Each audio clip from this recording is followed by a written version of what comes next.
গরম ভাতের সাথে ঝাল, ঝাল কিছু খাওয়ার ইচ্ছে হলো। তো ভাবলাম কি খাওয়া যায়? তখন মাথায় এলো শীদলের বড়া বানিয়ে নিই চাল কুমড়ো পাতা দিয়ে। কয়েকটি চাল কুমড়ো পাতা নিয়ে নিয়েছি, পেঁয়াজ কুচি, শীদল।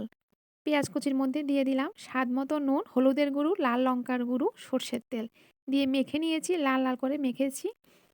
চাল কুমড়ো পাতার মধ্যে অল্প, অল্প করে মাখানো পেঁয়াজ দিয়ে দিলাম। প্রত্যেকটি পাতার মধ্যে একটি করে শীদল দিয়ে দিয়েছি। তারপর একটি করে কাঁচা লঙ্কাও দিয়েছি, চেরা কাঁচা লঙ্কা। যারা একটু ঝাল বেশি খেতে পছন্দ করো আমার মতো তারা কাঁচা লঙ্কা দেবে, না হলে স্কিপ করতে পারো। তারপর কাঁচা লঙ্কা দিয়ে এভাবে পাতা দুই সাইড থেকে নিয়ে মুড়ে নিয়েছি। দেখো সবগুলি পাতাকে এভাবে মুড়ে নিয়েছি। কড়াই বসিয়ে দিয়েছি, কড়াইতে দিয়ে দিলাম সর্ষের তেল। যে কোনো বড়া সর্ষের তেল দিয়ে যদি রান্না করি তাহলে ফ্লেভারটা খুব ভালো হয়, খেতেও খুবই ভালো লাগে। তার জন্য সর্ষের তেল দিয়েই বড়াটা করব। বিশেষ করে শীদলের কিছু রান্না করলে সর্ষের তেল দিয়ে খেতে খুব ভালো লাগে। তারপর সবগুলি দিয়ে দিলাম। এক পিঠ ভালো করে হলে তারপর উল্টে দিয়েছি। তৈরি হয়ে গেল শীদল দিয়ে চাল কুমড়ো পাতার বড়া।